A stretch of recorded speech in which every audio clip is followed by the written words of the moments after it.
In this section, we're going to look a little bit at certain types of convergence. We can say that a series is absolutely convergent, or we can say that it is conditionally convergent. And I'll go through and show you how to do that. And then later on in this section, there's just more review trying to figure out how to determine convergency or divergency, not being told what type of method to use. So for starters, here's, I should put the page here, hold on. All right, this is page 229. Page 229. So we're talking about here different types of series, right? We've got some that have negative terms, some that are alternating, some kind of pattern. When you take the absolute value of each of the terms of a convergent series, especially the ones that have negative terms, it's going to turn all of those terms positive, which makes it less likely to converge, right? The positive negative sort of cancel each other out and zero in on a particular value.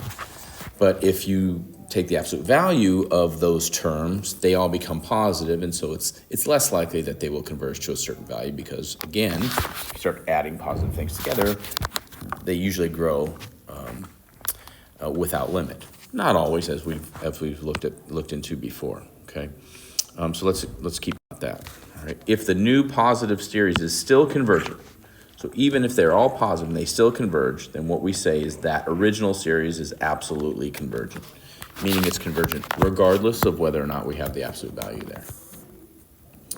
Of course, if it doesn't, if the new positive series diverges, then the original convergent series with negative terms is called conditionally convergent. So it only converges under certain conditions. Okay, so that's kind of what we're talking about here. Either the series will be absolutely convergent or conditionally convergent. Keep in mind, we're not talking about divergence at all. If a series is divergent, it's divergent. Okay. So here's some kind of look for. So actually, before we get one quick other thing, if a series converges after taking the absolute value of its terms, it's guaranteed to also converge with no absolute value. So what's important here is that we're going to do this first. We're going to find the series, the absolute value, and we're going to see if that series converges. And if it does, then we know the thing is absolutely convergent. If it doesn't, then we have to test the original series to determine if it's conditionally convergent. So that's kind of the plan here. So here's the first thing. Do a quick nth term test. Because if it's divergent, then we're done. We don't have to worry about either of these. It's divergent, it's divergent. So do that one kind of quickly, eyeball it, and you can kind of see, okay? Determine if the absolute value of the series converges. So in other words, throw the absolute value symbols in there, try to determine the convergency of that, okay? If it is not convergent with the absolute value, we test it, the original series, okay? That's kind of the plan here.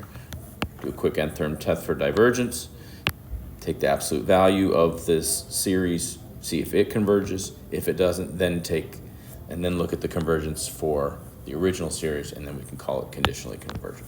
Absolutely convergent, conditionally convergent, divergent. That's kind of the basic idea here. Okay, we'll go through 3 examples. So here's the first example. And of course we can tell because of this that we have an alternating series. The sign's going to change. Quick nth term test here, this is going to go to 0. So it's not going to diverge. So that's not going to work. So what we're going to do is basically take determine the convergency of this series, but with the absolute value in there, like this. Okay, so essentially what this does is it takes out the negative. And so this whole top is sort of useless because it becomes -1, +1, -1, +1. Well, the absolute value just makes them all positive. So then this series actually becomes the harmonic series, which we know is divergent. Okay. So we know for sure that this series is not absolutely convergent because when we take the absolute value, it diverges. So what we need to do now is take and determine the convergence of this, and then if it is, then it'll be conditionally convergent. So as I intimated before, we probably ought to look at the alternating series test here because it's alternating. Okay? So 1, it is alternating. is it decreasing, right? Then it needs to decrease. So this is 1 over 1, 1 over 2, 1 over 3, 1 over 4, so it is decreasing, okay? And then the limit of it is equal to 0. So this is convergent by the alternating series test, which means the original problem, the original function, which is this, is conditionally convergent.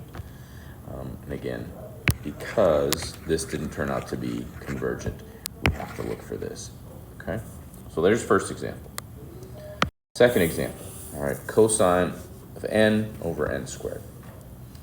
And nth term test is going to take this to 0 because this number on the bottom is going to grow really quickly. And so that will go to 0. So nth term test doesn't help us with saying it's divergent. So we're going to start with the absolute value. Now, remember that the cosine and the sine are oscillating between -1 and 1, right? The absolute value then just makes this go to 1, so we don't ever have a negative out of the top. So I'm really looking at something close to 1 over n squared. So that's where we want to compare to. All right, we'll compare this function to 1 over n squared. And in order to do that, we have to show that this is less than this, okay? Which we know because of that cosine on top. That'll make this number a little bit bigger, but oftentimes it's going to be similar because the biggest that it could be would be 1 on top and then they'd be equal, but then it's going to be between 0 and 1, which is going to essentially, so think of it as a fraction on top, and that fraction on top times something already is going to make this always smaller than that. So fortunately for us, that's how this works out. And you could think about it with a simple kind of thing, like if the cosine was 1/2, then this is 2 times n squared, which 2n squared is bigger than n squared, but when it's on the bottom of a fraction, the whole value of it itself is smaller. And so we can demonstrate, of course, that it converges by p-series test, right?